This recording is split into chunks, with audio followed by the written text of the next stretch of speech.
Senator, well, we'll wait till we fire it up.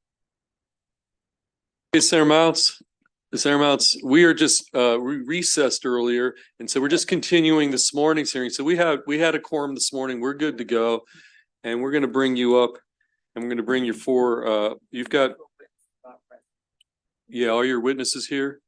The witnesses are not in the room, but I believe we have some virtual witnesses. We do. We've got two in person and two virtual. So the two in-person witnesses are Ryan Kelly and Dr. James Kelly. Are they those two here? Are they coming? Okay. And then we have two virtual witnesses. So wonderful. Would you like me to get, Mr. Chairman? Yeah, why don't you can start, and then when the two Kellys come, we'll bring them to the witness stand if that works. Or is one of them here? I think they're celebrating St. Patrick's Day a little early, maybe. Okay, maybe it's right here. Is this There's Dr. your group? Kelly. All right, good to see you, sir. Okay, Senator Mounts, we're on Senate Bill 1052. Thank you, Mr. Chairman and colleagues. It's a great honor to be here. Johnny Mounts, Senator for District 37. It's an honor to present Senate Bill 1052. This important legislation would require local boards of education to save voting authority cards for a period of 10 years after each election and require that a record, if requested, be made available for public inspection immediately, posted on the local board's website. As you will see on page 2 and page 3 of Senate Bill 1052, there is an explicit list. There is an explicit list of the information that would be required to be made available publicly. This legislation was introduced following up some requests for information at a local board of election where there were some issues about whether that information will be available. I urge the committee's favorable report, and we're open to any guidance or recommendations. Thank you. Thank you. Let's go, sir, to you, and you've got 2 minutes under the clock. Okay, thank you. I'm Dr. James Kelly. I'm a Maryland physician and surgeon. I'm here speaking on behalf of the Nationwide Association of Physicians and Surgeons in support of Senate Bill 1052. Transparency equals trust. Transparency equals confidence. No trust, no confidence without transparency. This bill is very simple. All it's asking is that the local boards of elections follow the law, which is already part of COMAR, and to do what every other responsible public and private entity does, which is to keep records and to make them available to public inspection upon proper request. Honest elections equal democracy.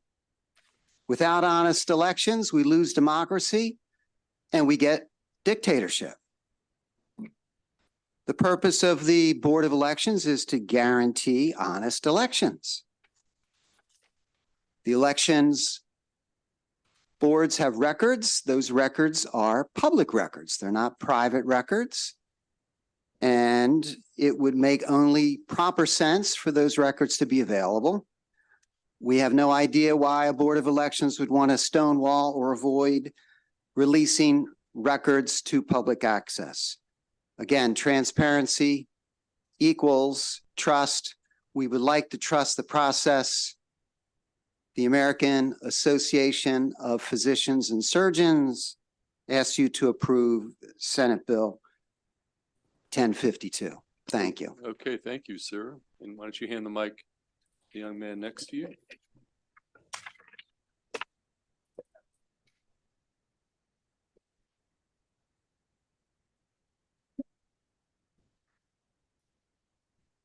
Good afternoon. My name is Ryan Kelly. I'm an 18-year-old high school student from Easton, Maryland.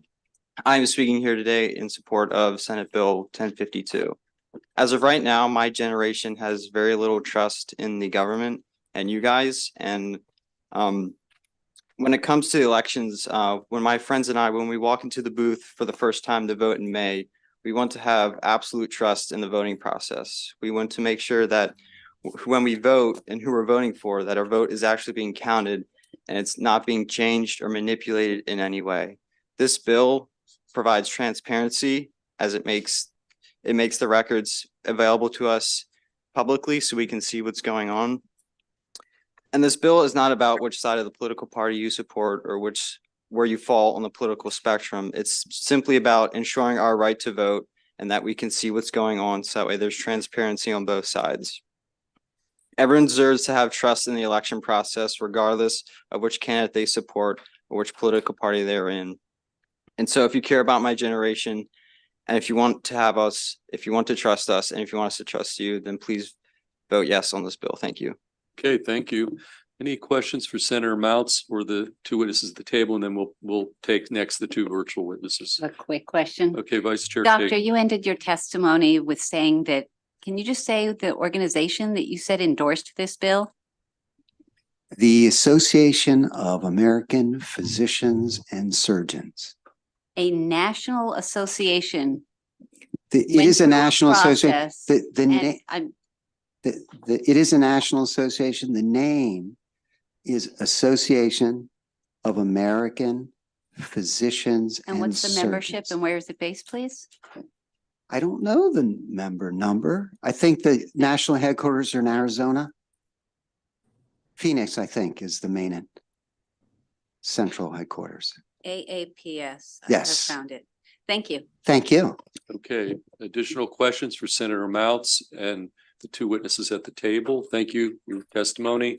We're going to go to. This is a right wing. We're going to go to the two virtual witnesses next. We've got Sherry Wilcoxon, and we're going to start with you, Ms. Wilcoxon from Talbot County, and each of you will have 2 minutes. Okay, you'll see a clock. Okay, so Ms. Wilcoxon, why don't you start?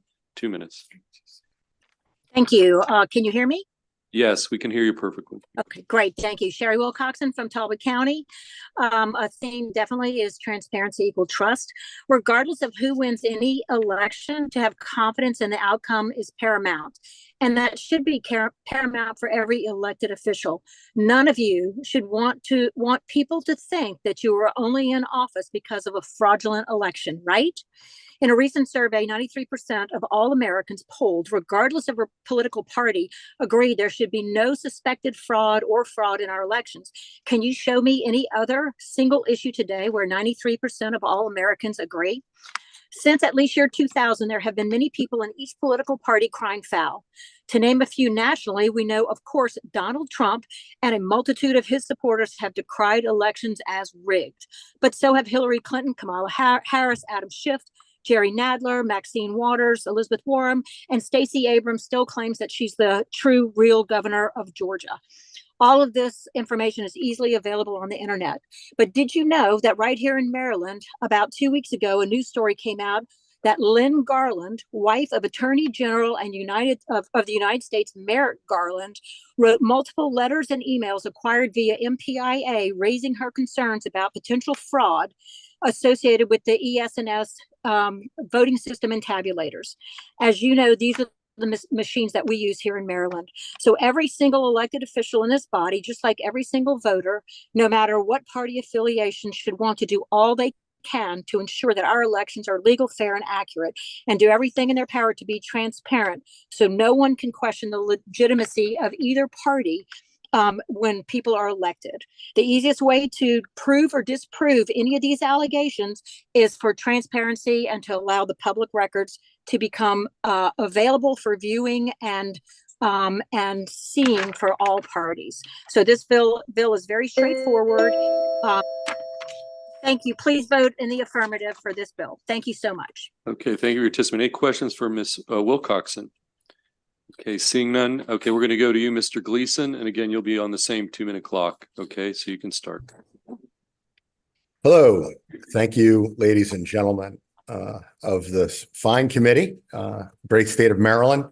I am here to express my gratitude for SB 1052. This will definitely go very far with transparent and free elections. I say that with a caveat, however, and that caveat is what difference does it make if we pass a new law if people don't follow the existing laws. And, the fine doctor that had testified earlier, he had mentioned why he wasn't sure why an elected official or why an election administrator would not want to comply with lawful public records requests. My investigations into the state of Maryland in relation to these ES&S machines clearly demonstrate why. The reason why they don't want to hand over these public records is because those public records show that hundreds of thousands of Maryland voters have had their right to cast a ballot and they're interfered with, and their votes were not counted accurately. That creates a serious constitutional crisis for the state of Maryland, as those elections were never legally certified, as they were conducted on machines that were either uncertifiable or had such large numbers of voters being disenfranchised that the legitimacy of these elections are at risk and at question. Currently, there is a law in the books regarding the concealment of election records. Thank you for your time. Okay, thanks. Thank you, Mr. Gleason. Vice Chair Kagan. Thank you, Mr. Chair. I just want to correct the record of something that was said that was inaccurate, because Stacey Abrams is, I think, one of the most ferocious, powerful, effective women in politics today. On November 7th, and I just went to YouTube, easy peasy, you said easily verifiable. November 7th, Stacey Abrams said she will not concede until all votes are counted. That seems reasonable. On November 8th, Stacey Abrams speaks after conceding Georgia governor's race. November 9th, Stacey Abrams concedes as Brian Kemp wins Georgia. So she waited a day or two to wait until everybody's votes were counted, and then she has conceded. And she is an active person who ran a ferocious and effective but losing campaign. Thank you, Mr. Chair. Okay. That's do we not- have- that's not Okay. Thank Ms. you. Wilcoxon, we can't debate the issue. We're here for just some questions, additional questions for our, actually, Mr. Gleason in particular. Okay. Okay, thank you both for your testimony, and to the panel and to Senator Mouts. That concludes bill hearing on Senate Bill 1052. Thank you, sir. And we're going to next move. I know Senator McCray only has the one witness, and then we'll go right to Senator Hedelman after that. So Senator McCray, why don't you come up on Senate Bill 467? And we do have Mr. Osborne Senior going to be your panelist. And so with that, I'll let you explain what Senate Bill 467 does. Okay. Yes, sir. Thank you, Mr. Chair. Thank you, Mr. Chair. Thank you, Madam Vice Chair, and thank you, members of the committee. Corey McCray, for the record, Senator for the 45th Legislative District. Mr. Chair, I come to you on behalf of Senate Bill 467, which establishes the second Sunday in September as Prince Hall Day in the great state of Maryland. I believe this legislation is not only a suitable tribute to Prince Hall, but also a significant step recognizing contributions of African Americans to our state's history and our respective culture. Prince Hall was a prominent figure in American history, particularly within the context of African American Freemasonry. His legacy is one of resilience, leadership, and advocacy for equality and justice, Mr. Chair. By designating a day in honor, Maryland would join other states acknowledging his invaluable contributions to our great society. Mr. Chair, I'm joined to my left by Grand Master Noel Osborne, but I would just like to close by saying, hopefully, that we can have a favorable report from Senate Bill 467, and I hope I was brief. You were very brief. Perfect. Okay, Mr. Osborne, we're going to turn it to you, and you're going to be on our 2-minute clock, though. Okay, but Understood, sir. Yeah. Okay, sir, good morning. Well, good afternoon, I should say. My name is Noel Osborne. I'm the 27th Grand Master for the Most Watchful Prince Hall Grand Lodge in and for the jurisdiction of Maryland. Prince Hall is rightfully recognized as the father of Black Masonry in the United States. It was through his efforts and those of 14 other free Black men in Boston, Massachusetts on March 6, 1775, that made it possible for Black men to receive the rights, lights, and benefits of ancient craft masonry for nearly 200 years. Next year, we celebrate 200 years in the jurisdiction or the state of Maryland. I must say that our jurisdiction not only is physically located here within the state, but we also cover Belgium, the Netherlands, England, Italy, Germany, as well. And we just planted a lodge in Poland. For those individuals that deployed, supporting and defending the Constitution of this great nation, we have the same opportunities available to them as well. We encompass approximately 7,000 Masons here within the state, and we continue to do what's necessary to support our community and support the efforts of this great state of Maryland. Maryland Prince Hall Masonry is one in which it spans the tide of a broad spectrum. We have a lot of individuals within the state of Maryland that belong to it. But during the civil rights, for an example, the Maryland Prince Hall Masons were committed to the quest of equality. During the 1950s and 60s, students at Morgan State University organized protests segregating established in city. As a result, many of those individuals were arrested. We paid the way for those individuals. We paid their bail and took care of them in that respect. I will fast forward to a few individuals, the famous Maryland Prince Hall Mason, Honorable Elijah Cummings, former Congressman, Honorable Kwesi Mfume, Congressman, Herman Williams, first Black Fire Chief of Baltimore. You're the only witness. You finish up. That's fine. Okay, for Baltimore, Honorable Robert Bell, first Black Judge, Maryland Court of Appeals. Dr. Carl J. Murphy, publisher and author of Afro-American newspaper. On January 18, 2023, Brother Wes Moore was sworn in as the 63rd governor for the state of Maryland. He is a member of King David Lodge, number 18. So to go off script, I believe that the commemoration of Prince Hall Day in Maryland will make a significant difference. Here it is, almost 200 years, we're living the very virtue that this individual has established for us to function on a common basis. Men and women assemble serving on noble standards. Like the old African proverb, you want to go fast, go alone. You want to go far, go together.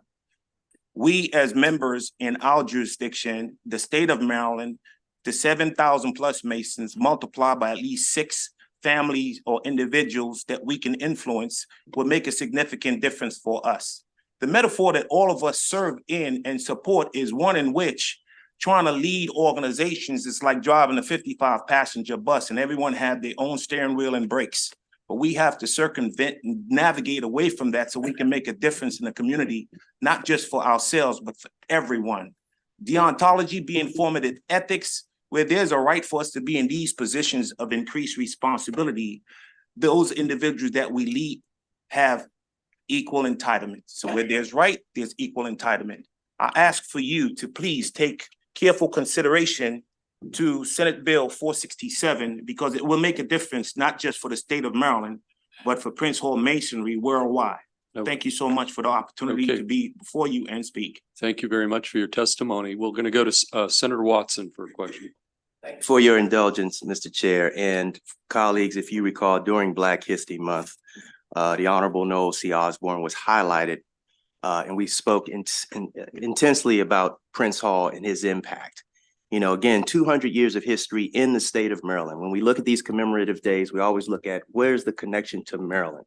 200-year history in the state of Maryland. In fact, the archives for the most worshipful Prince Hall Grand Lodge is at Morgan State University. Under the umbrella here in Maryland, there are over 6,000 members of the organization, including Senator Brooks, who sits across from me. Hundreds of thousands of dollars in scholarships to Maryland students. And the awesome responsibility that this gentleman has is nothing short, you know, you have to admire it. So I just hope this committee looks favorably upon this. I certainly support it, and it's always good to see you, sir. Likewise, sir. Any additional questions for Senator McCray or our witness? I see Senator Brooks, whose name was just invoked. Thanks, Chair. Yeah, I just want to second my colleague's statement. Thank you. Okay. Seeing no further questions, thank you, Senator McCray. Thank you, Mr. Osborne. That completes the bill hearing on Senate Bill 467. We're going to bring Senator Heddleman up here. And Senator Heddleman, I do have Benjamin Baker signed up from the Public Service Commission, Rachel Jones from the Maryland Department of Agriculture, and as your sponsor panelists, and then we do have one unfavorable, which we'll call up after that. So Senator Heddleman, we're again on Senate Bill 951, and you take the time you need to present the bill. Thank you very much, Mr. Chairman, Madam Vice Chair, members of the EEE Committee. For the record, I'm Shelley Heddleman, Senator from District 11 in Baltimore County, and I'm here today to present to you Senate Bill 951. This bill was contemplated as an attempt to create a framework for creating standards of reliability and reporting for EV charging stations. So I am here before you today to ask for it to be turned into a work group. What I have learned in the past couple of weeks digging into this issue and talking with a number of the different stakeholders, and that is that it's a little more complicated than what is reflected in the bill. So please do not spend much time on the bill itself in front of you. We know that we need a framework for reliability standards and reporting standards for EV charging stations. And this bill and what I want to happen through the work group is to create a framework for that discussion. We know that the PSC, and you will hear from them today, has over the past year had a work group and looked at the issues of utility companies and their stations and creating a framework for their reliability, including uptime. There is a whole nother group of charging stations that are funded through federal funds that MDOT is in charge of, and those are the NEVI funded stations, and they're under the purview of SHA for 5 years. And then there are private stakeholders who are out there putting up stations as well. What I think what should happen in this state is that we should have a consistent set of standards that the public can rely on. So if you have an electric vehicle and you go to a charging station, that you know that it's supposed to be at a certain standard level. And if it's not, that there is a clear entity to which you can direct your complaints, and that there is someone out there that is accountable for holding the owner of that station to task. So we know that we have doubled the number of electric vehicles in this state over the past 2 years. If we are taking seriously, and I believe we are, and this committee certainly has put a ton of time and energy and effort into meeting our climate solutions goals, that we want to encourage electric vehicles, but we need to make sure that the infrastructure is there to be able to support them. So that is what the goal of this work group would be, is to look at who has responsibility, whether it's the Department of Ag, which has responsibility for weights and measures according to NIST standards, and you will hear about that, whether it's the PSC that has direct responsibility for those that are owned by utility companies, whether it's the comptroller's office that has a role in this, for example, in gas stations, they have a whole field enforcement team that goes out and ensures that the quality of the gas that you're getting meets certain standards. So there are lots of different state agencies that play lots of different roles here. I think it's really time for us to, it's probably after, when we should be looking at how we make sure that all of these partners are working together, both with the public sector and the private sector, to ensure that all of our constituents and consumers of EV vehicles have an infrastructure that they can rely on. So that is what I would ask of this committee. We have submitted amendments to the amendment office, and I'm going to turn it over to my other panelists right here. Thank you very much. Okay, who wants to go first? Okay. All right. You want to go first? All right. Mr. Baker? Yes, thank you. So Ben Baker with the Maryland Public Service Commission. I'm an advisor and also currently lead our electric vehicle work group. So as noted, over the last year, we did develop standards for reliability for our utility-owned charging stations, and those rules have been set up, and our utilities are now starting to work through the process to report both on that and improve the reliability. And a lot of the issues that are in this bill actually came through the work group and were discussed and debated. And granted, it was in the context of utility-owned stations, and we are ready and can definitely participate and help lead a work group dedicated to working through those same issues for privately owned. As noted in our comments, we do not have authority over any other charging stations than those that are owned by the utilities. But if through the work group it's determined that that needs to be revisited, we're happy to have that discussion and think about what such infrastructure looks like. But I do appreciate that this is coming into a bill or into a work group so that we can work through these issues of what should this, who should this cover, which agencies should have what responsibilities, and how best to implement as we move forward. So if you have any questions, please let me know. Thank you very much. Okay, Rachel Jones. Thank you, Mr. Chair, Madam Chair, Vice Chair, sorry, Vice Chair. So as it's already been stated, many of you were probably wondering what MDA was even doing here, but we have a weights and measures unit. That weights and measures unit is responsible for consumer protection for anything in this state that you are charged a price for something based on its weight or its volume. And so that's all of your seafood and produce scales, that's your truck scales, it's the gas pumps. We currently have dual regulation with the comptroller's office. They regulate the quality of the fuel. We make sure that the pumps are properly calibrated so that if it says you are paying $3.10 per gallon, that's what you're actually getting. We currently have the authority to revoke a pump, to shut down a pump, to issue a stop use order based on whether or not it is working well. And the, let's say Shell gas station, for instance, doesn't repair that in a timely manner.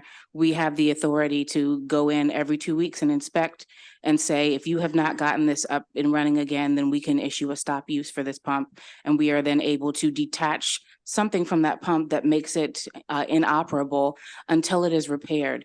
And so currently we have this authority for all devices defined by the National Institute of Standards and Technology. So that's federal, and Maryland adheres to those NIST standards. And so EV charging stations are on the list of devices that weights and measures units in every state Department of Agriculture in every state in this nation regulate. And so we wouldn't want to regulate the flow of electricity. We don't want to set the rates.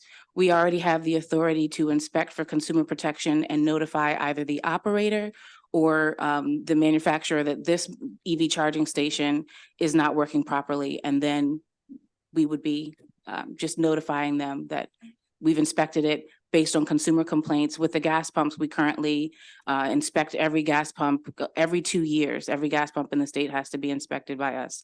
And then other complaints are inspected as given.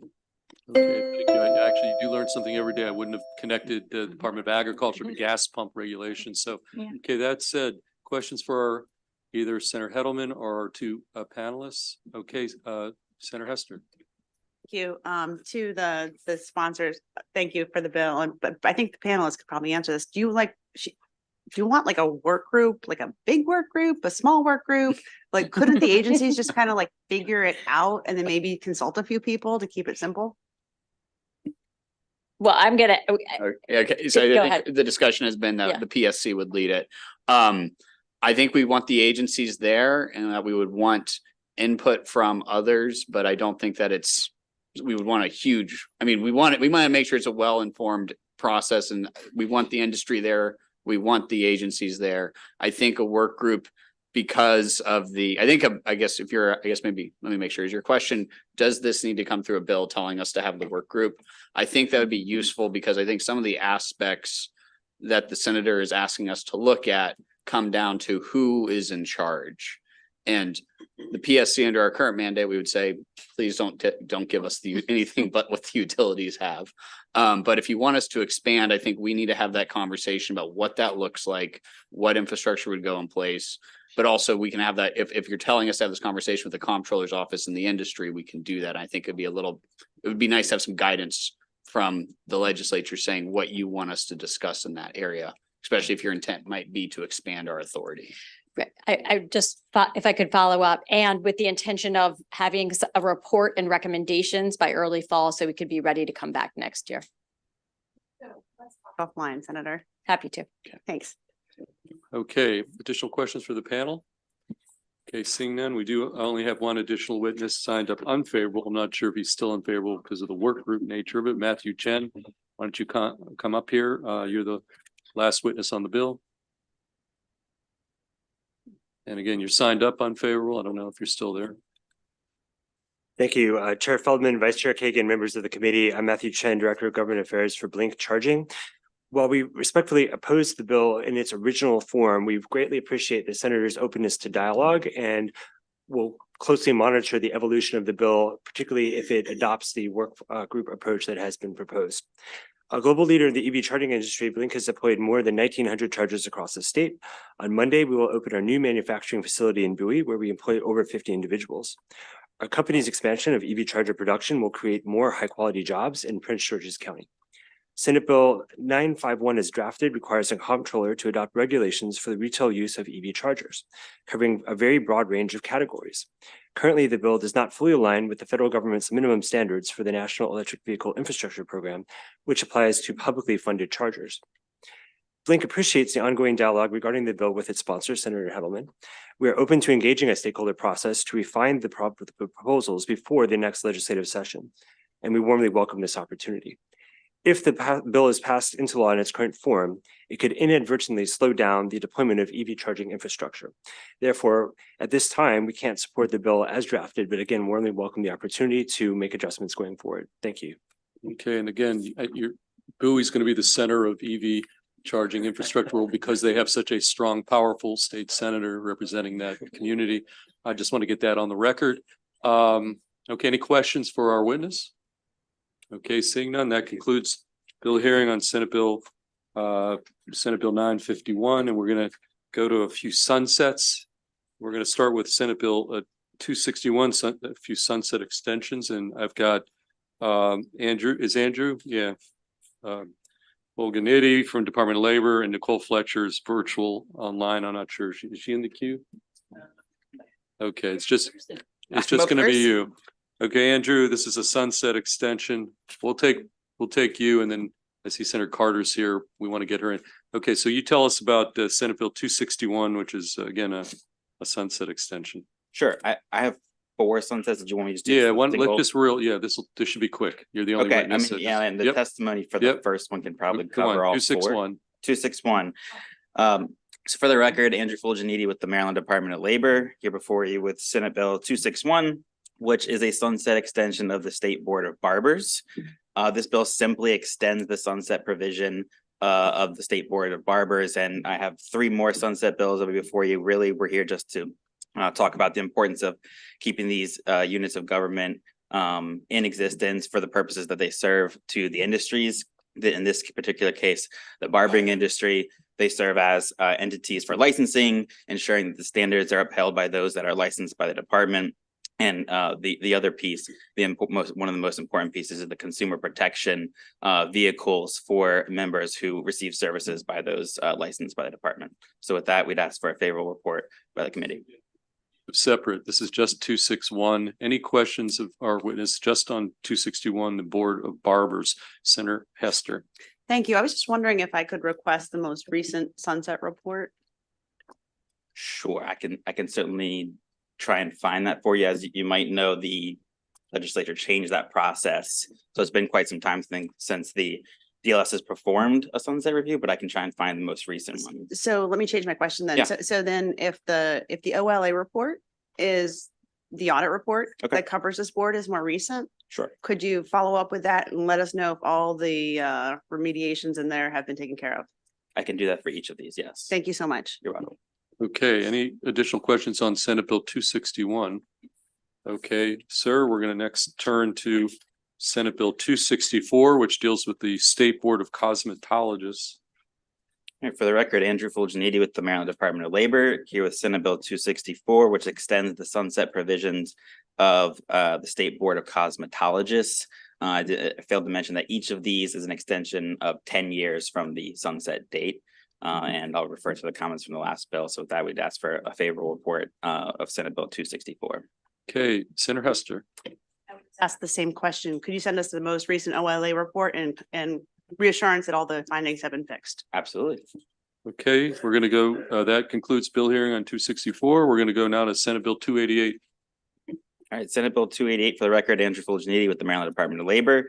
Here with Senate Bill 288, which extends the sunset provision date for the State Board of Individual Tax Preparers for 10 years. Okay, questions for on Senate Bill 288, Senator Hester? Support and the finding remediations. Absolutely. Okay, that concludes bill hearing on Bill 288. We're next going to go to Senate Bill 296. All right, for the record, Andrew Fulgeniti with the Maryland Department of Labor, here before you with Senate Bill 296, which extends the sunset extension provision for the State Board of Professional Land Surveyors by 10 years. Okay, question, Senator Hester. Same question, request for the OLA report and remediations. Absolutely, Senator. Okay, that concludes bill hearing on, okay, it does not conclude. Vice Chair Kagan, Senate Bill 296, she has a question. Thank you for all you do, and it's nice to see your face. We've only been phone and email, I think. So you have a lot on your plate. I wonder what's magical about 10 years, because that seems like an awfully long time with a lot of turnover in board members, in issues, in technology, in all of that. Could you just speak briefly to that, please, for all of them? Sure. The 10-year number is just the maximum that they can be extended. So it's typical from the agency perspective. We've always come in with a request for 10 years.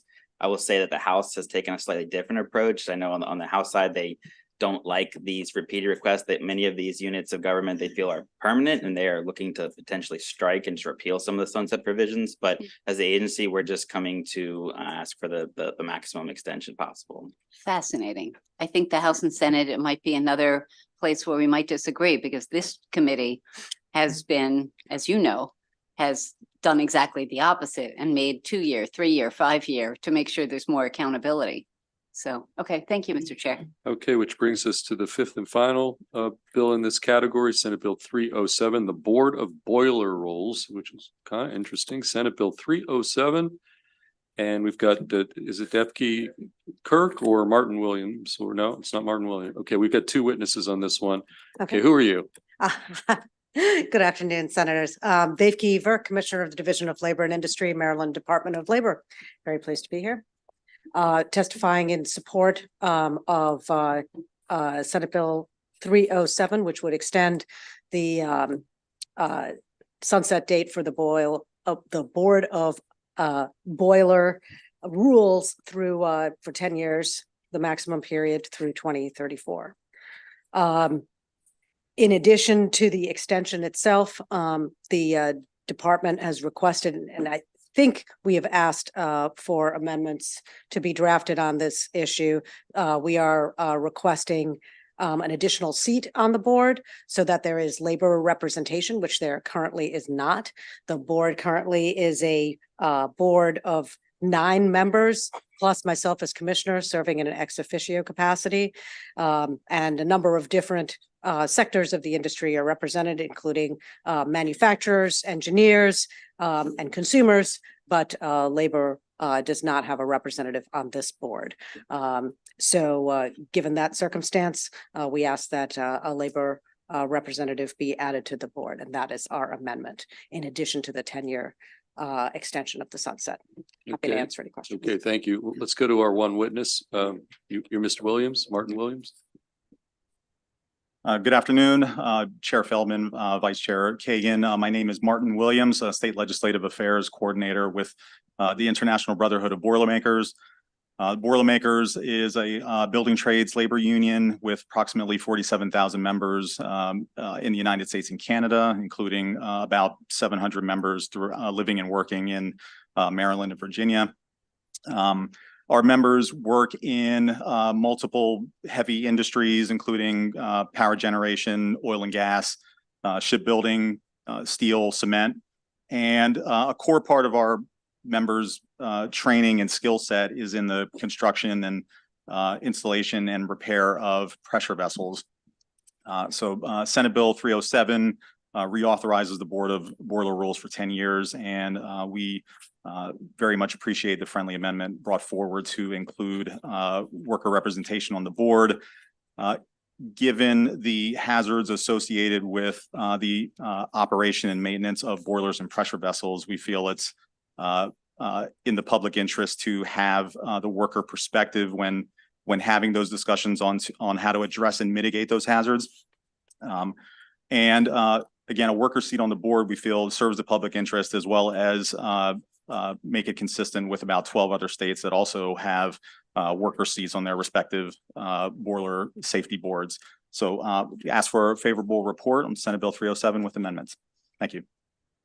Okay, any questions? We've got Vice Chair Kagan, then Senator Hester. Thank you, Mr. Chair. Ms. Verk, a lot of us try to really get in the weeds, even on bills that seem simple. I just want to flag that Mr. Fulganiti from Labor submitted written testimony on each of his 4 fairly simple bills and explains what they do. It appears that there is no written testimony that you submitted, even though you do have an amendment. And I just want to suggest for this senator, and I suspect others may find it helpful as well as for the history, record keeping, dealing with anything. I think in writing, especially where there's an amendment, but I think even in writing generally is useful. So for your consideration. If the committee would permit me, we can supplement the record in that fashion. That's helpful. She's the boss of that. Okay. If you're really nice to her, she might say yes. We'll see. Thank you, Ms. Verk. We Thank would you, be Mr. happy Chair. to. Okay, Senator Hester. Thank you, Mr. Chair. I have 2 questions. I mean, could you speak broadly to, because of the safety implications, like is the trend going down? Like it's a safer industry to work in, or going up? Like do you have more or less like OSHA findings? I can't speak, although my division does also have the Maryland Occupational Safety and Health Administration within our division. I don't have statistics for you today in terms of what injuries or illnesses we've had in connection with boilers or pressure vessels. This unit and this board is really focused on public safety in addition to worker safety, but primarily public safety. There are about, I think, 50 to 60,000 boilers or pressure vessels in the state that come within our safety inspection unit's jurisdiction and that are regulated by this board. And that's to ensure, again, safe construction, safe use, safe installation, safe maintenance and repair of those. So I'm happy to try to find what statistics we have about the sort of workplace and occupational safety trends, but the focus of this board is public. Could I add to that then, whether the public safety incidents have gone up or down in the last 10 years? Yeah, I do not have the answer to that, but I can try to find out for you. Okay, and then on top of that, I'd like the most recent OLA report and evidence that the findings have been remediated.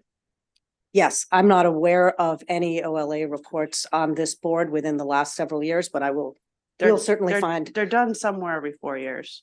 Okay. Thank you so much. We will find it. Okay, any additional questions? Seeing none, that concludes bill hearing on Senate Bill 307, which brings us, I think, Senator Carter, you behind the podium? Okay, so Yes. we're gonna go next. We've got 3 more bills, 2 from Senator Carter and 1 from Senator Klausmeyer.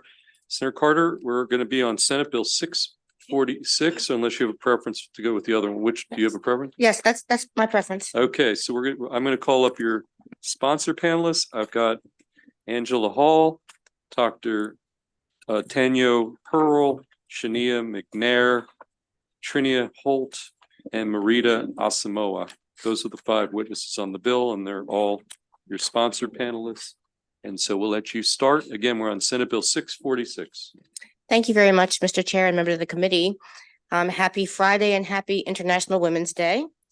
This bill started as the idea of a resolution, but based on the fact that we were actually it would require the recognition of this annual Hip Hop Day of Service, it needed to become a bill.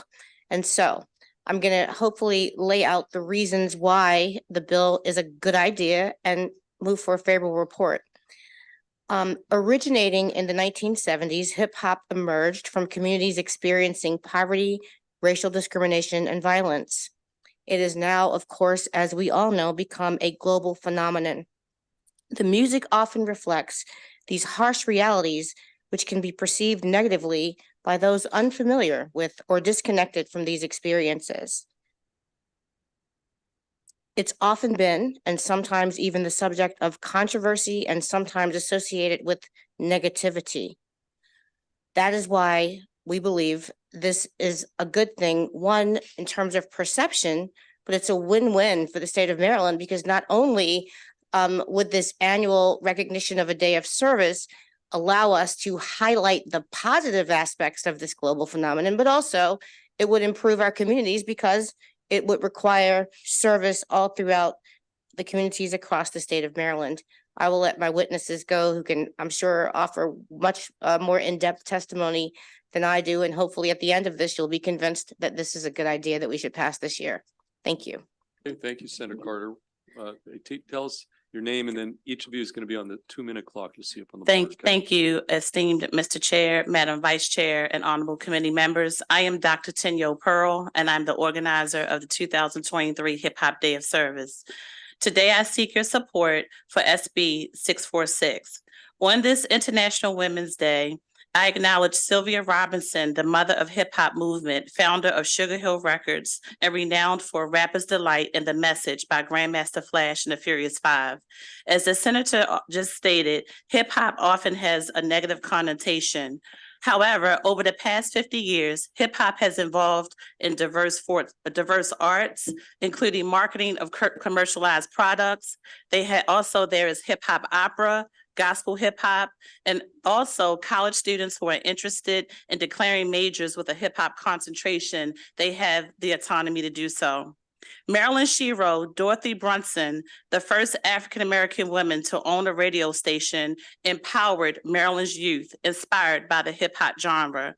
During the 1980s, Ms. Brunson provided access and volunteer opportunities to WEBB, a Baltimore-based radio station.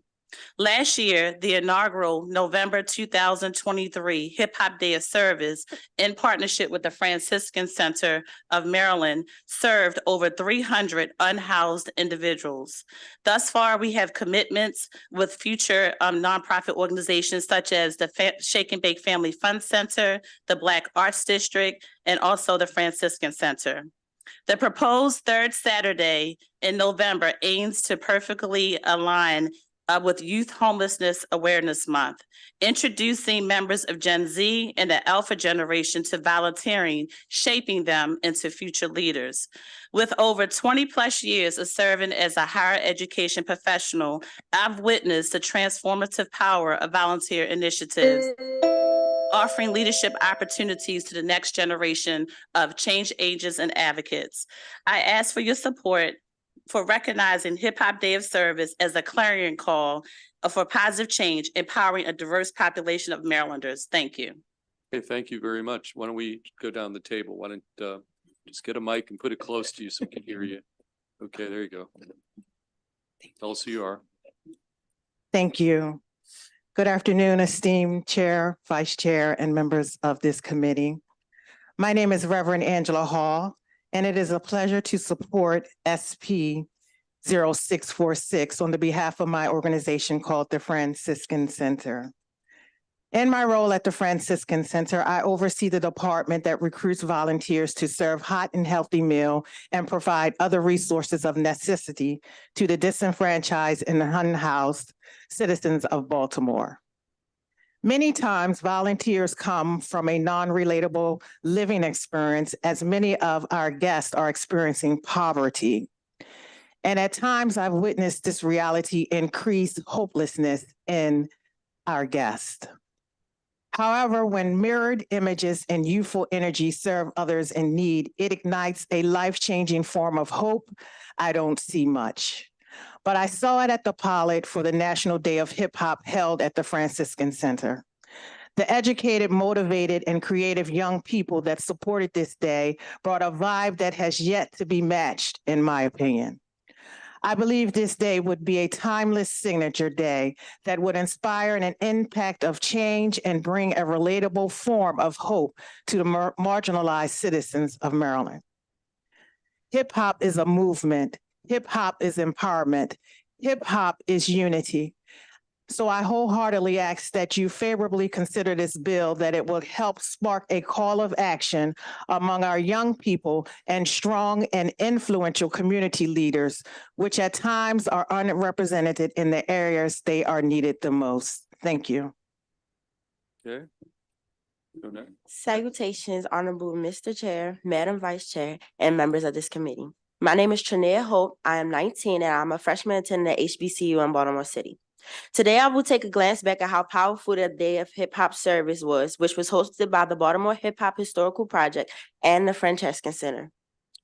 The 50th anniversary of hip hop service changed my life completely. It makes me look at hip hop as more than just dance, music, beats, etc. Hip hop is a call to action. Through hip hop, we can express the need for change in our communities, just as this event had.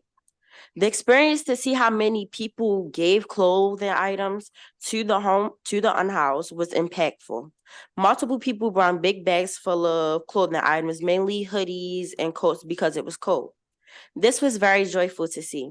Also, not only to see the people of the community giving, but to see the joy and hope in the unhoused was a different feeling that left me speechless. They were so grateful that they were able to receive new clothing items to keep them warm during the cold seasons. I could tell by their faces, we gave them a sense of hope and joy. This overall experience makes me want to continue to become a change agent and or activist for the people who are unable to speak up for themselves. Doing things for the community and advocating for the community, like the unhoused, to give them help, hope, love, aid, etc., is something I truly stand by. We, the future leaders of the next generation advocacy for those who cannot advocate for themselves. We teach each other and also the new generation about the importance of making a difference in the lives of others. And through this Commemorates Day, we will be able to continue to do that. Thank you for your time today to listen to my testimony. Okay, thank you. Let's go now to the next witness. Good afternoon, Honorable Mr. Chair, Madam Vice Chair, and esteemed members. My name is Marita Asamoah, and I am a freshman in an HBCU.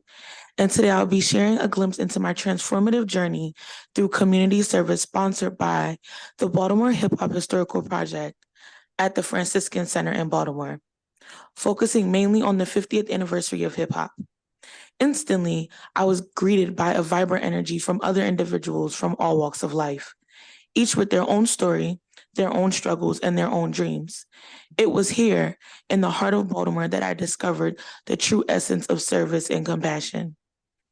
Every interaction, every shared meal, and every conversation became a testament to the power of human connection.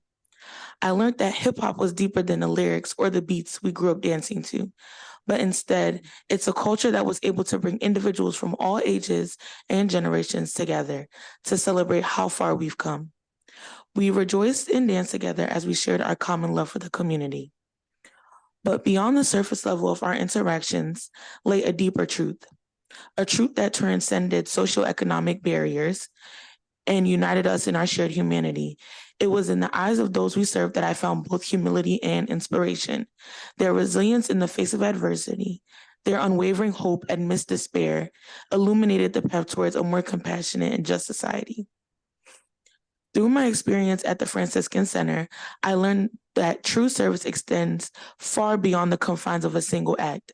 It is a commitment to empathy, to understanding, and to standing in solidarity with those who have been marginalized by society. May we all be inspired to serve, to uplift, and to be the change we wish to see in the world. Thank you for your attention, and thank you. And I hope my testimony will make an impact.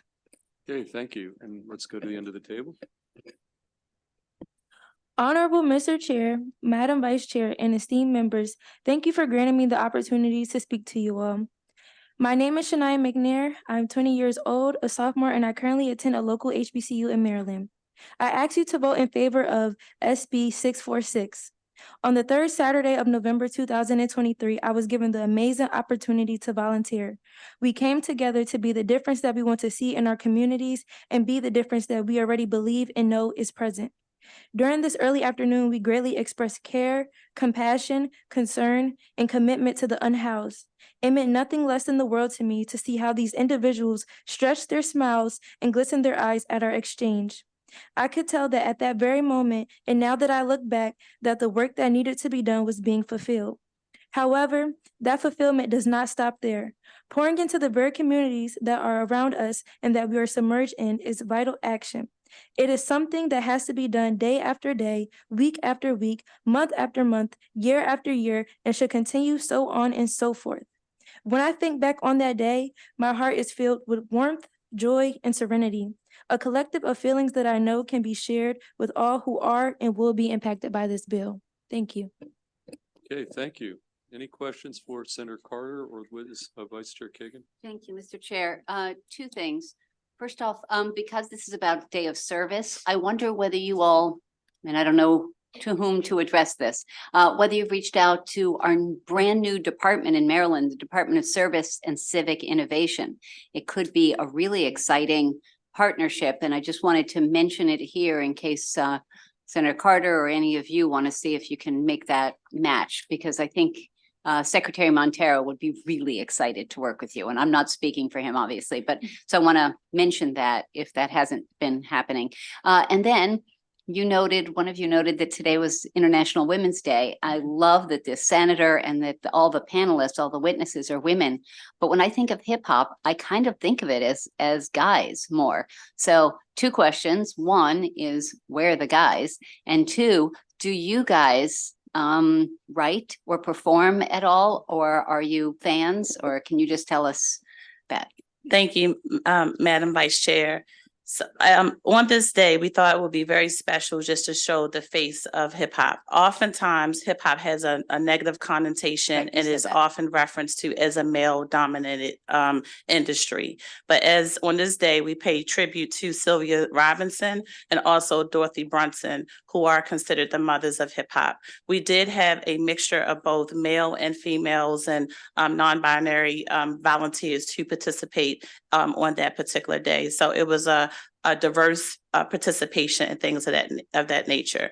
And it was a beautiful thing. We had pictures, video, we shared with the senator, and it was just really one of those things to capture the true essence of hip hop, which is about a call to action and about empowerment. And it seems like yesterday when I heard Hip Rappers Delight playing on WEBB and we would dance. So that's where we stand in that truth.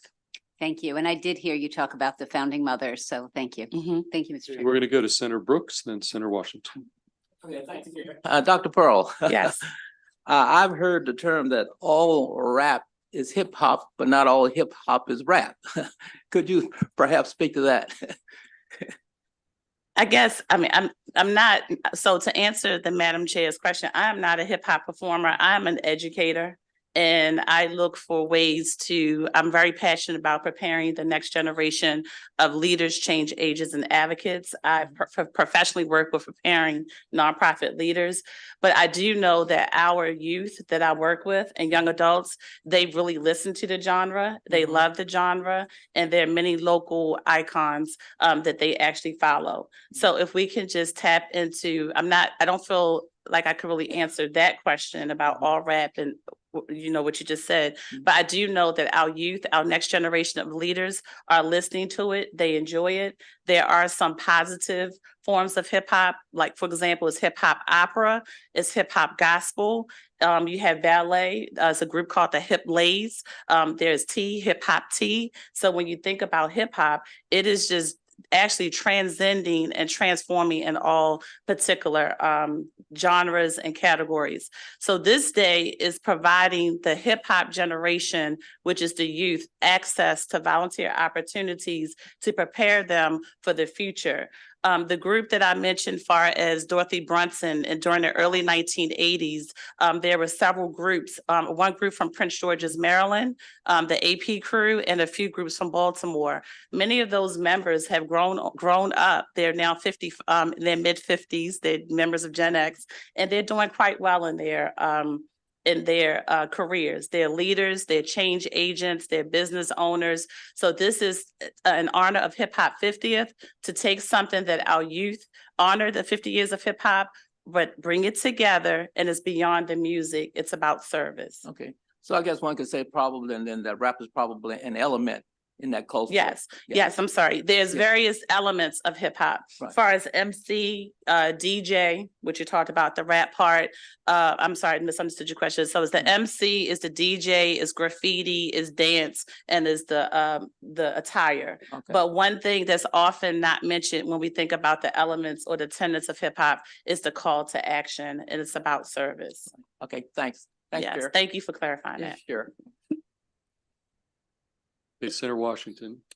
Thank you. And I know the good work, and thank you, Doctor. And I know the good work of the Franciscan Center. And also thank you for testifying.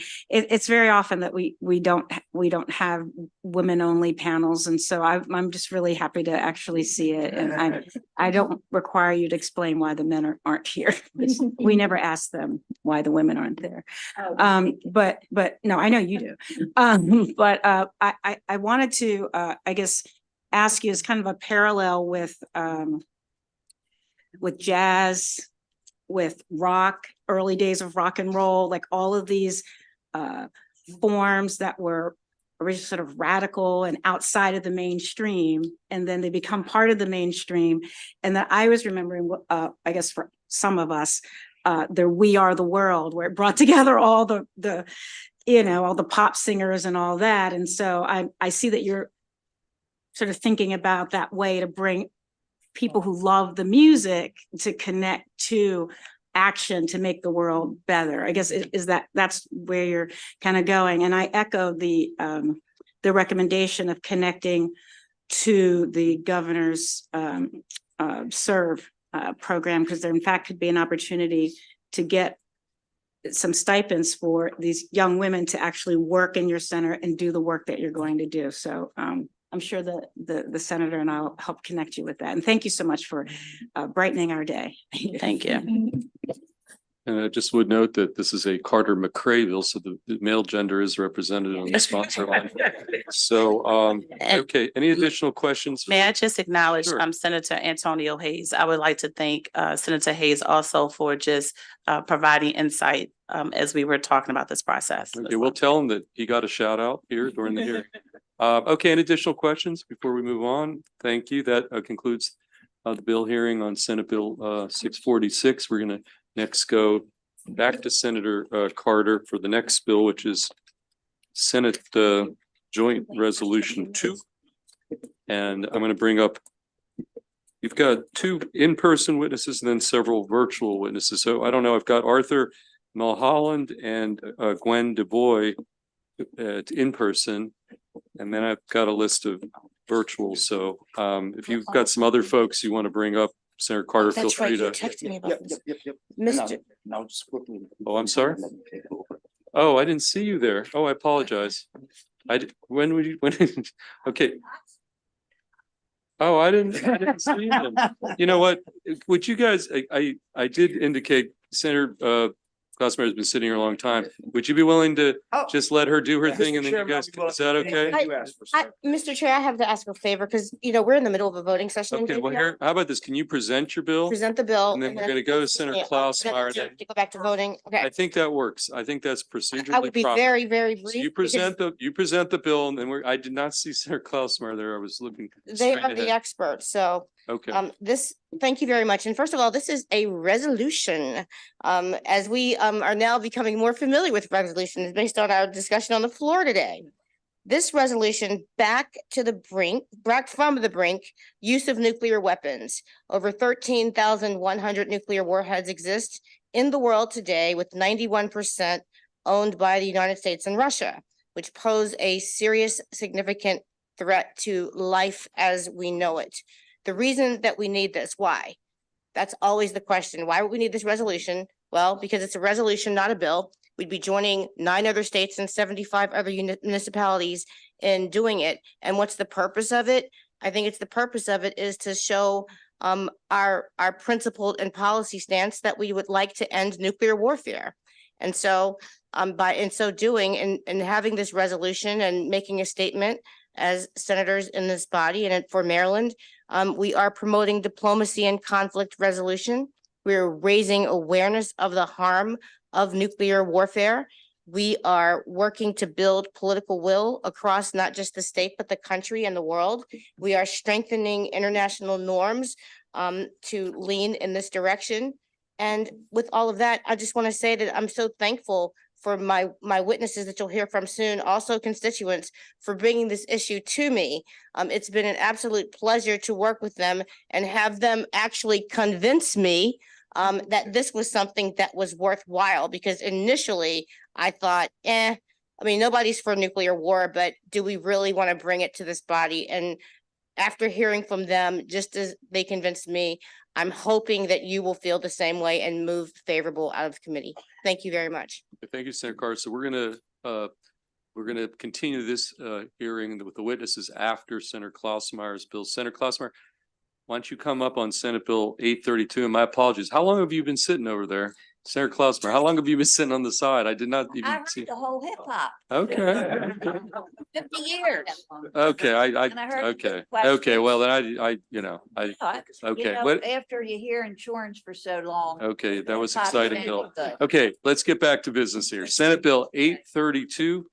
And you've got a Thank you, panel of Mr. witnesses, Chairman and then we'll and go members of back the to the committee. Carter witnesses. This is an exciting venture. Okay, do we have Joe McSherry up there? Yes. We've got Linda Davis.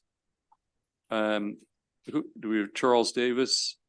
And who else do we have? Bronwyn Mitchell Strong. Okay. And Okay. okay, that's it. Let's go. This Senate is Bill very 832. exciting. I brought it up, I think, in the caucus one day about the woolly mammoth. And is it still there? Yes. Oh, yeah. Okay, in case anybody wants to see it. And it's the only place in Maryland that it is. So thank you, Chairman Feldman and Vice Chair Kagan and members of the Education, Energy and Environment Committee for the opportunity to present Senate Bill 832, which seeks to designate the Natural History Society of Maryland as the State Natural History Museum. The Natural History Society of Maryland is a private nonprofit founded in 1929 that is dedicated to conserving Maryland's natural heritage and educating citizens on the natural sciences. They are a volunteer-run organization that manages a small museum in Baltimore County where they offer programs, lectures, workshops, and courses on a wide variety of natural science subjects. The lower level of their building is also a collection facility that houses over 200,000 natural history specimens and artifacts. Maryland has a rich diversity of natural history resources and knowledge in its parks, nature centers, museums, colleges, university, and state institutions. The Natural History Society of Maryland is a building in central location to catalog and conserve collections, carry out independent research, offer natural history education to the public and to schools, and inspire students to pursue careers in the natural sciences. The state of Maryland is one of the few states in the union without an official natural science museum. This puts us in the minority nationwide, and we are lagging regionally when it comes to the institutional focus on natural sciences and a natural history. Most states have formal comprehensive museum.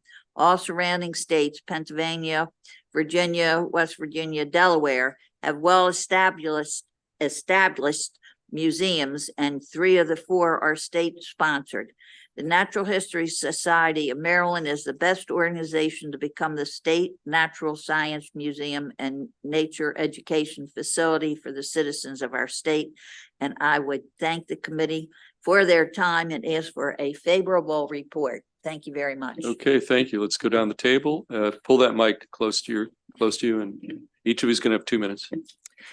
My name is Linda Davis, and I'm a longtime advocate and advisor for the Natural History Society of Maryland. I'm joined today by Executive Director Joe McSherry, our advisor Charlie Davis, and a member of our staff. We wholeheartedly support the proposed bill, Senate Bill 0832, which will identify the Natural History Society of Maryland as the state's official natural history museum. Since 1929, we have been the dedicated caretaker of some of Maryland's most significant collections, representing our entire state's natural heritage. Until the 1970s, we operated a museum in Druid Hill Park, which saw tens of thousands of visitors each year and ran a thriving school engagement program. After this, our collections were in storage, but we continued to offer educational programs, publish journals, and contribute to research. In 2006, we purchased our facility in Overlea and began a new chapter. Today, we have over 1,300 members. We hosted 271 programs and workshops in 2023. And our current exhibit features the first mounted woolly mammoth skeleton to be displayed in our state. We are currently planning a state-of-the-art facility renovation to safeguard collections, provide enhanced educational opportunities, and support revitalization goals in our community. It is our honor to partner with other like-minded groups in Maryland which undertake natural science education, exhibitions, and professional research. That said, we recognize that our collections uniquely reflect an interdisciplinary diversity not found anywhere else, containing over 200,000 minerals, fossils, flora, fauna, and artifacts from the region.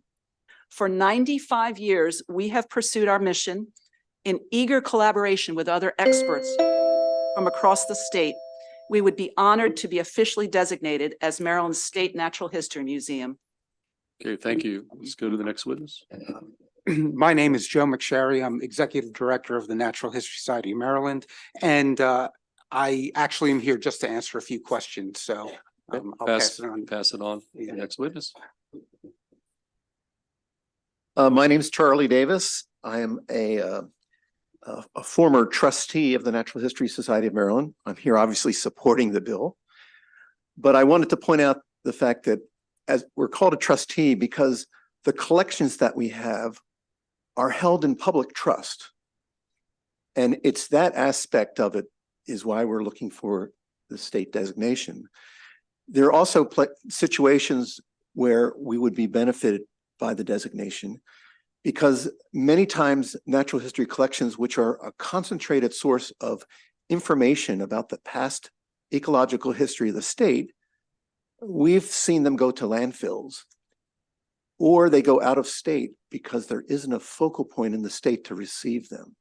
So that's part of why we're asking for this designation, to raise our visibility that in turn can help focus the whole effort so that we can help conserve and interpret the collections for the citizens of Maryland.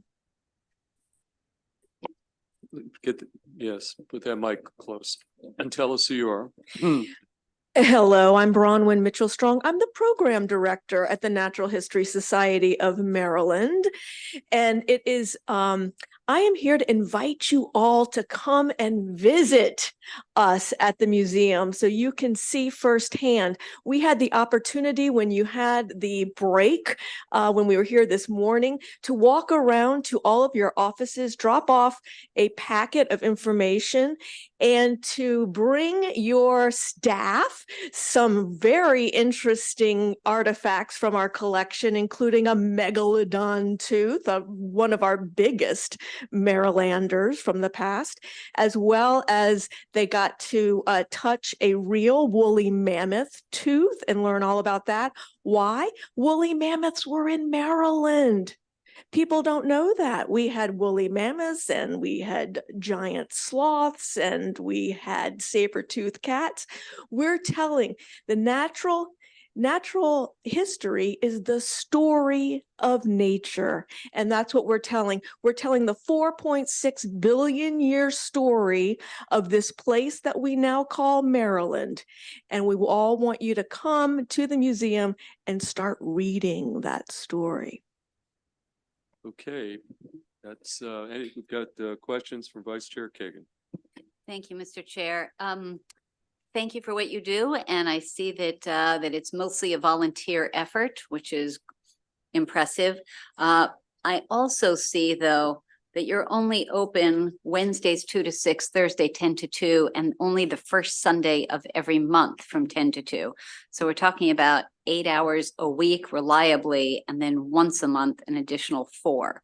So what happens if this committee, if this body, if the General Assembly, if the governor chose to name you all, to designate you all, what happens is there tends to be a pretty big uptick. I think one or more of you talked about, we want the increased visibility. We want more people. It says here, come and bring a field trip. You just invited all of us, people watching at home.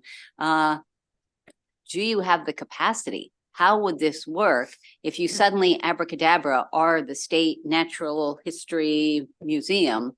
How does that work? Because what would be terrible is to have you guys overloaded and not have the capacity, not have the resources. Your annual budget is fairly modest.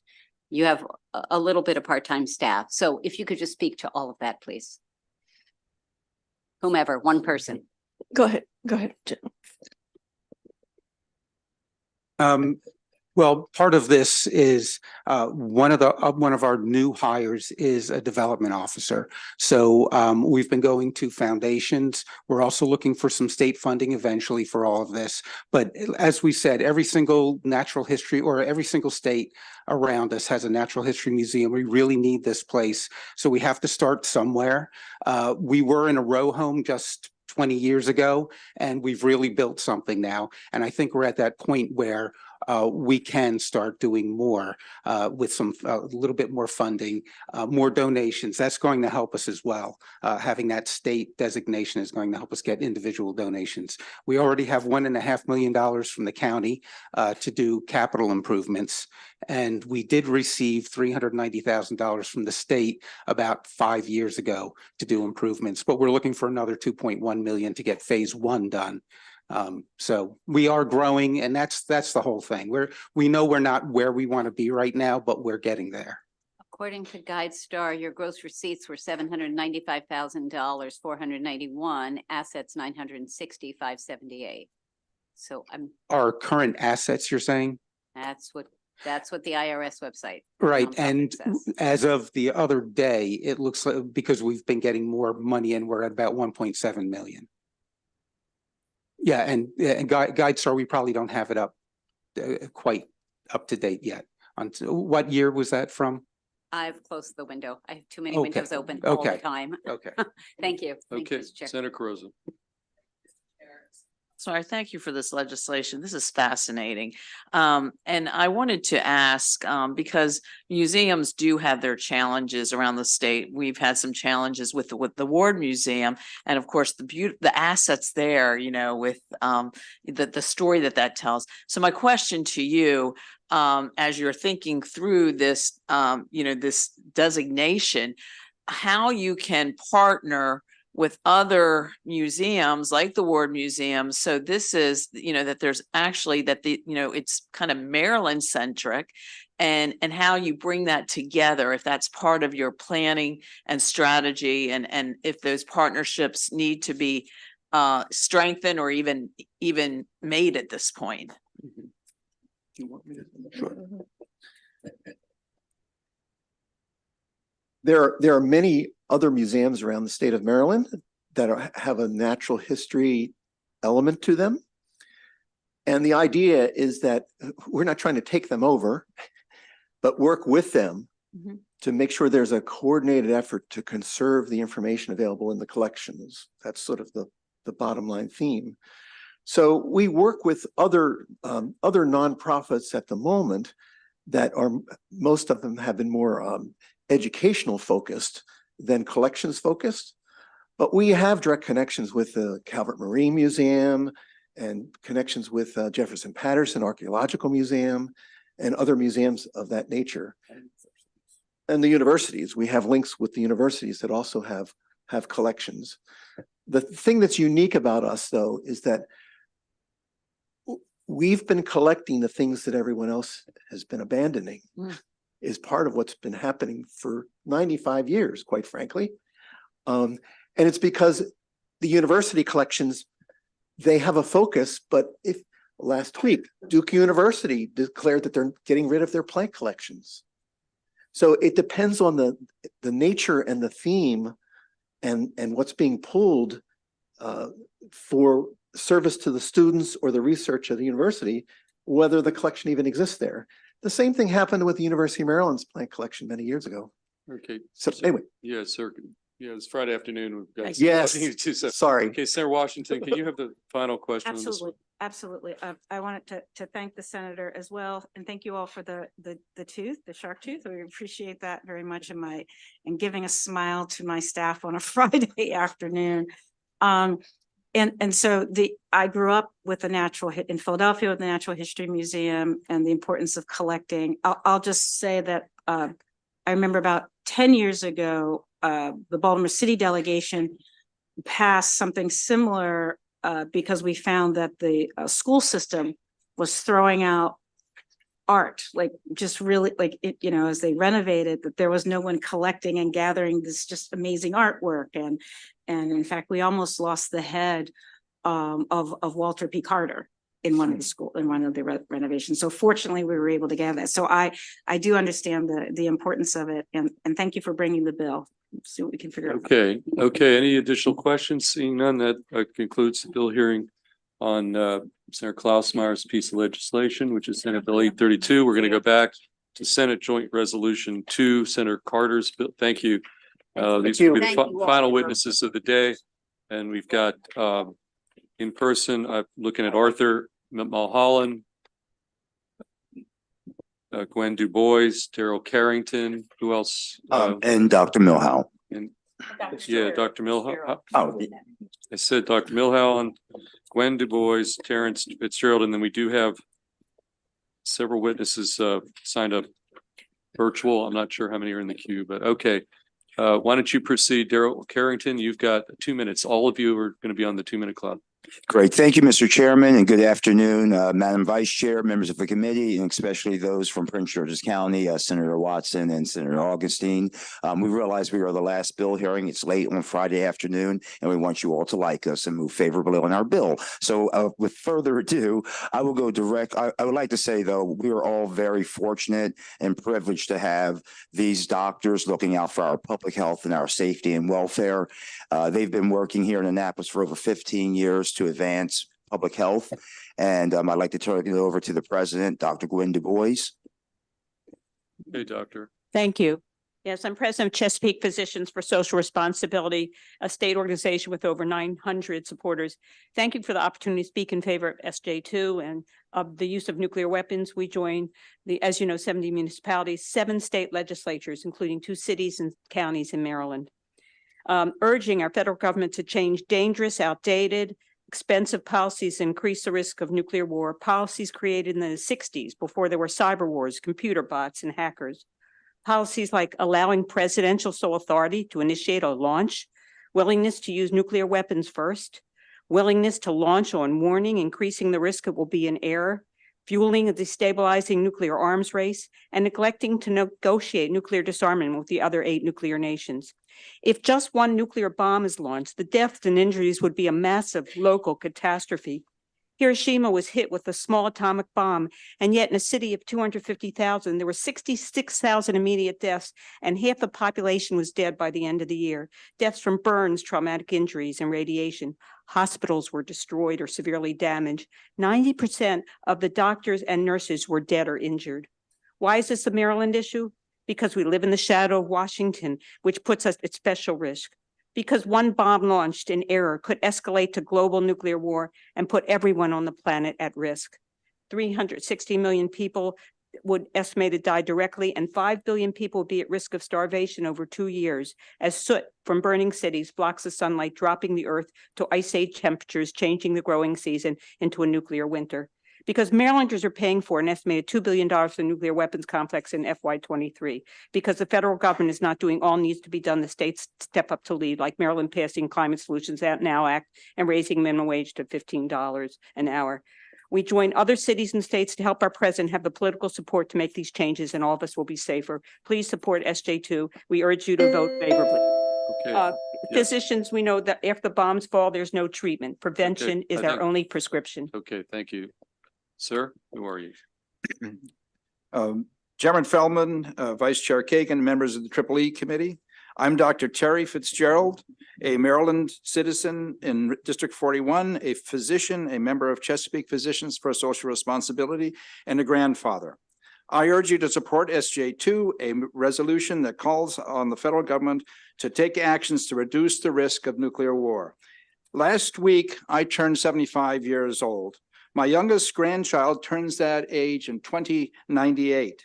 Statistically, even if there is only a small risk of nuclear war each year, we are almost certain to suffer that catastrophe by then, unless we take steps to reduce that risk, take steps now. SJ2 is one such step. The national government often requires leadership from individuals who are close to the population. Those individuals are you. After the immediate awful effects of a detonation of a single nuclear bomb, the tremendous fireball, the incineration of everything nearby that can burn or melt, the literal vaporization of humans, the devastating winds that can turn every bit of debris into penetrating missiles that tear the flesh of any living thing in their path. After all of that, there will be darkness and stillness. Screams will begin, cries for help, but there will be no help on the way. I have been residency trained and board certified in internal medicine and emergency medicine. But my years of training and the centuries of medical progress will be of no value because the hospitals will be destroyed and the nearest and the most medical personnel will be wounded or dead. Any facility that remains will be able to offer only limited first aid. As a medical specialist, I can tell you this. There is no treatment for a disaster like this, no treatment, only prevention. As a grandparent, I can tell you this. I have looked into the eyes of a one-year-old child and seen the terror of nuclear war. I plead with you to take action, this action to prove my vision wrong. Vote favorable on SJ2. Okay, thank you, sir. Next up, tell us who you are. Well, I'm Dr. Arthur Milholland, Mr. Chair, Madam Vice Chair, members. We speak to you actually as fellow health professionals in public health. As Rudolf Virchow said and taught us, politics is medicine writ large. As you've heard, nuclear weapons are a public health emergency. So what to do about that? The medical model for handling problems is to offer a vision of healing and health and well-being, to devise a treatment program and prescribe it. For nuclear weapons, the vision would be no nuclear weapons.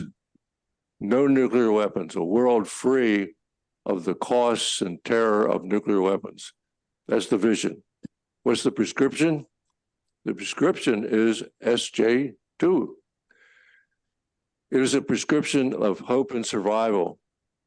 Survival for everyone in Maryland, the US, around the world. It consists of steps to reduce the risk of nuclear war and to ultimately lead to the adoption of the elimination of these weapons before they eliminate us. So you have the prescription in front of you. You can sign it by voting it favorably and sending it to the rest of the Senate for them to sign with you. I urge you to do that. Thank you very much. Okay, thank you, sir. Any questions for our panel? Seeing none, we're going to next move. We've got some virtual witnesses here as well. We're going to start with, you can stay there. Stan Becker, I see you, Stan Becker. You're going to each have 2 minutes. And why don't you start, Mr. Becker? Thank you very much. My name is Stan Becker. I'm a professor emeritus at the Johns Hopkins School of Public Health and a member of the Homewood Friends meeting here in Baltimore. Cuban Missile Crisis, October 1962. Our family lived in a small town in Michigan. We, like thousands of other Americans, knowing that there was a threat of nuclear war, decided to build a bomb shelter in the basement. My father was a polio victim and used crutches and wheelchair, so as the oldest son, at age 12, I was tasked with carrying most of the several hundred concrete blocks from outside to the basement. Thankfully, we never needed to use the shelter for a nuclear war, but it certainly scared our generation. If we want to minimize the threat of nuclear war, all of the 5 steps that are listed in SJ2 seem obvious. I see 3 of the steps as crucial. First, renounce the first use of nuclear weapons. Second, end the president's sole authority to launch a nuclear strike. Third, take nuclear weapons off of hair trigger alert. Please support SJ2, which encourages all members of our congressional delegation to support HR 77, which asks our government to endorse the United Nations Treaty on the Prohibition of Nuclear Weapons. Those actions would move the USA from being the first and only country to use nuclear weapons and a leader in the nuclear arms race to one committed to lowering the risk of nuclear war now and in the future. Some will argue that this is a federal matter, not for states, yet states can and should take the initiative when our federal government is not acting in the best interests of the country. As an example was given, Maryland's $15 minimum wage, while the federal minimum is still at $7.25. I'm a member of the Religious Society of Friends, or Quakers. We are a peace church and urge our government to seek peaceful solutions to conflicts. Please support SJ2. Thank you for listening. Okay, thank you. Let's go to Danny Hall next. Mr. Hall, 2 minutes. Good morning. My name is Danny Hall. I am a resident of Gaithersburg, member of Prevent Nuclear War Maryland, and serve on the steering committee of the nationwide Back from the Brink Coalition. Thank you for the opportunity to speak in favor of SJ2 on the use of nuclear weapons. In fiscal year 2023 alone, Maryland residents paid an estimated $2 billion in tax dollars into the federal nuclear weapons complex. Yet nuclear weapons increasingly lack utility. All technologies have life cycles and are eventually replaced by newer technologies. This is a Cold War era technology that does nothing to protect us from modern threats like cyber warfare, pandemics, the climate crisis, weaponized AI, or autonomous weapon systems. Yet hardworking Americans are still being forced to spend $1.7 trillion in taxpayer money over the next 30 years to hold on to these legacy weapon systems for another 50 years. This happens because nuclear weapons policy isn't always based on clearly defined security needs. It is often influenced by the interests of defense industry lobbyists. A recent report in Responsible Statecraft and The Guardian revealed that 9 of the 12 members of the Congressional Commission on the Strategic Posture of the United States, charged with advising on the United States' nuclear weapons strategy, have direct financial ties to contractors that would benefit from the report's recommendations or are employed at think tanks that receive considerable funding from weapons manufacturers. If SJ2 passes, Maryland will join 7 state legislatures and over 70 municipalities, including 2 cities and 2 counties in Maryland, in providing President Biden with the political support needed to push back against these bureaucratic conflicts of interest and the subsequent wasteful spending of our American tax dollars on dangerous, expensive, and increasingly useless Cold War era technology. I urge senators to vote favorably and join the growing demand for responsible use of our state tax dollars. Thank you. Okay, thank you. Let's just go to Mr. Wagner, and then we'll take any questions for the 3 virtual witnesses. Mr. Wagner, James Wagner, 2 minutes. Yes, thank you, Senator Feldman. I'm Dr. James P. Wagner. I reside in Frederick, Maryland. Thanks for this important opportunity. I've submitted written testimony also. If you all haven't read that, please do. There are points highlighted there that I won't be able to get to.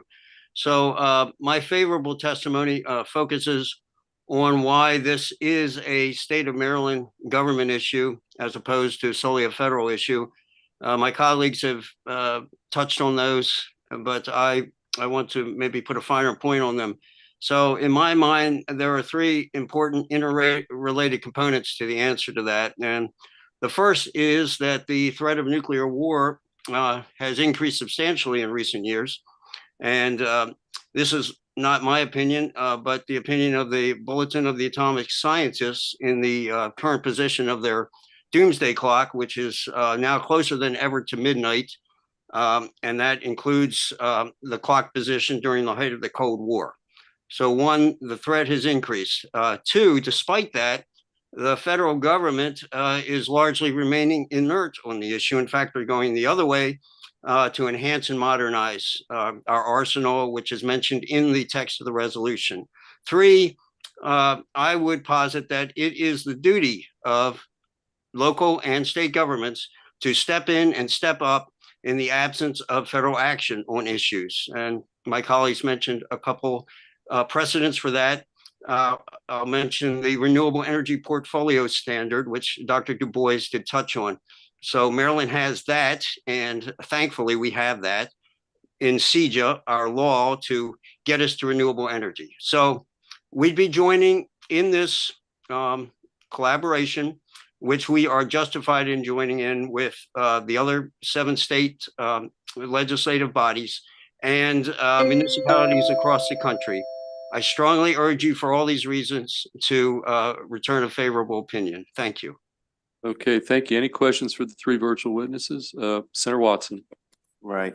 I want to thank the three witnesses for coming and read all the information and actually have the video up on my phone here. And I agree with you. A world without nuclear weapons is safe. But let me just ask you this one question. As a military guy, the fact that we currently have a war going on in Ukraine and tensions going on in the Gaza Strip, why do you think now is the time to put something like this forward?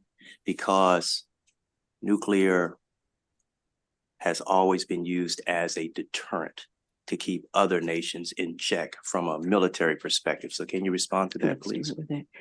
Well, nuclear weapons have not deterred Russia from going into Ukraine. It has not deterred the crisis that's going on in the Middle East.